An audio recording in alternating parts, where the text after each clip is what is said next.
Hello class, welcome to Algebra Lesson 8.2, which is all about quadratic functions in vertex form.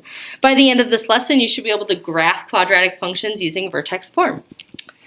So first, let's talk about some of these transformations that can happen as we are looking at that parent function. So remember yesterday we talked about how the parent function is f of x equals x squared. That x squared has a vertex at 0, 0, the axis of symmetry at x equals 0, and it doesn't have any transformations to it, okay? It opens upward, all those good things. So I thought I'd make a little chart to help you figure out what all of these different things mean.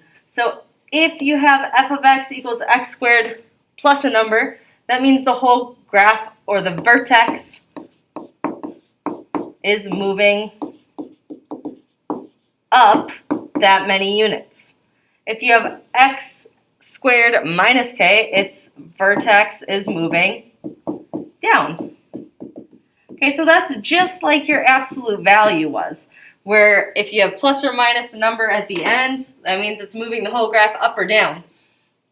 Then, if we have a number inside of parentheses with x, if we have x minus a number, that's going to be moving h units. So if h is like 3, or if h is 3, it would move 3 units right.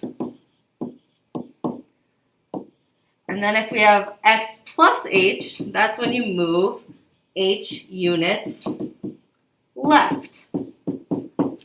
Okay? Then our last section here, we have kind of like two different things going on. F of x equals 4x squared. As soon as you have a number in front of your x, this is an a value, by the way. Anytime you have a number that is greater than 1, that means that it's going to be narrower. And then I did something else here. I had that negative. So that means it's also flipped. And then down here, we have an a value that's less than 1. So it's going to be wider. And then down below, we have that negative. So that means that the whole thing is flipped. Okay? So this might be a nice little sheet for you, a nice little screenshot for you to take and reference. I'm going to, on the next slide, show you all of these things put together in one. Okay? So we have f of x equals a. So this tells you if is it flipped? If it's flipped, it's going to have a negative. And then it's going to tell you narrower or wider. This right here tells you if it's moving left and right. And this is going to tell you if it moves up and down. Okay? Then the last thing is our vertex. I'm going to write this in a different color. Our vertex for our parabola is going to be h, comma, k. So h, comma, k. And then our axis of symmetry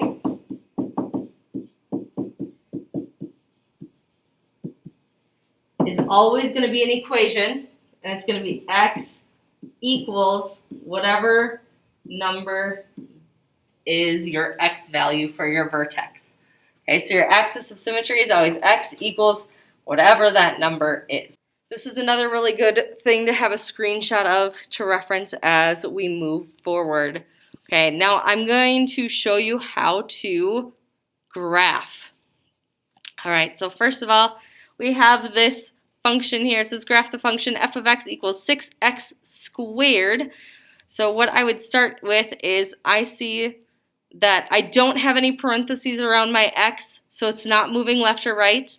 and I don't have plus or minus anything after the x squared, so my vertex is still at 0, 0. And then to get my next point, to figure out where is this parabola going to go, I'm going to plug just a number to the left or right of the vertex. So here, this is at 0, x equals 0. Here, x equals 1. If I plug 1 in, I have 6 times 1 squared, or just 6 times 1. So I know that when x equals 1, y equals 6. So I plot that point. I have my parabola. I hit submit. Okay, then we look at the next one. This one's just a regular x squared. So again, my vertex is at 0, 0. If I plug 1 in for x, 1 squared is 1. There's my graph. That's the parent function, remember. Okay, now I have x squared again. It's not moving left or right, so I put my vertex at 0, and then there's no plus or minus a number. So it's staying at 0, 0 for the vertex. And then I see a negative, so it's flipped. And then if I plug a 1 in, negative 7 times 1 squared is negative 7 times 1, or just negative 7. So I go down to negative 7. You can see it opens down.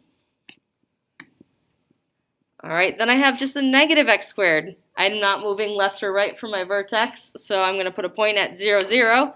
And then I have a negative there, so it's going to flip. And if I plug 1 in, 1 squared is negative 1. Or sorry, 1 squared is 1. But then I have that negative in front of there, so it's going to open down like that.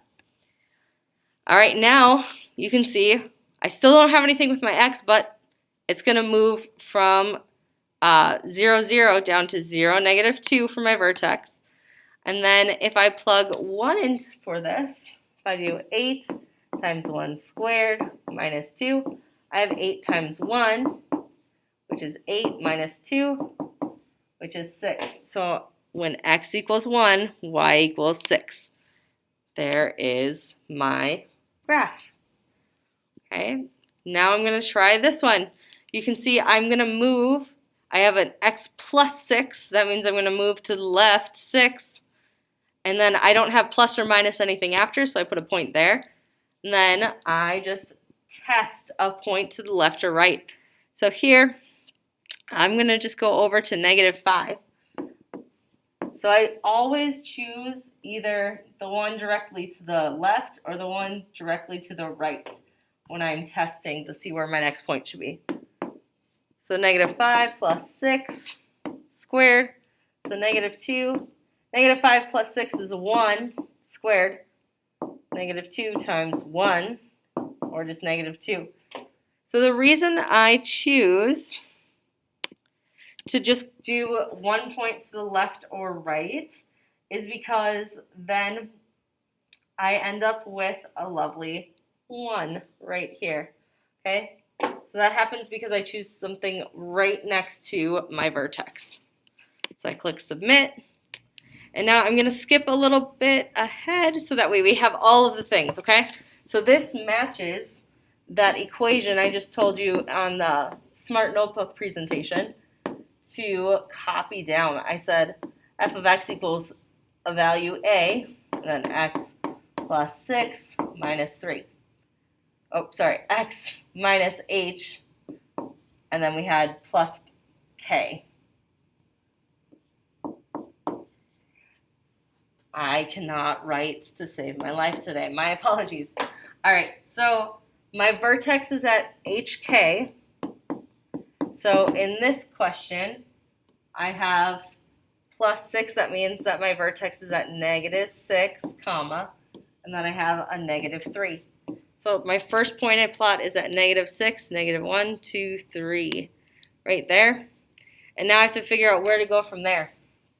So if I pick something directly to the, let's say, right of it, if I plug in negative 5, I would have 5, negative 5 plus 6 squared minus 3. Negative 5 plus 6 is 1. 1 squared is 1. 5 times 1 is 5, minus 3 is 2. So I'm going to go, when I plug a negative 5 in for x, I end up at a positive 2. And so then I can click submit. All right, I'll do one more like that. So this time, my vertex, it has a minus 7. That means I'm going to go to a positive 7. Then it has a minus 3. So I'm going to go down 3. There's my vertex. And then if I plug an 8 in there, 8 minus 7, 8 minus 7 is 1. 1 squared is just 1. Negative 5 times 1 is negative 5. Oops. And then negative 5 minus 3 is negative 8. So I'm going to go, when I plugged 8 in, I got a negative 8 out. So I hit submit, and I'm done. Okay? If you have questions about this, please be sure to reach out and ask for some help. I have one more slide for you. It's unfortunately really grainy. I could not find a place to take a screenshot of this from our online book where it looked nice. So my apologies. That might actually not be useful. But if you go to your online book, the student edition, you can find this in there where it's not going to be super grainy. But yes, if you have any questions at all, please be sure to reach out for some help. I am happy to help you. Have a great day.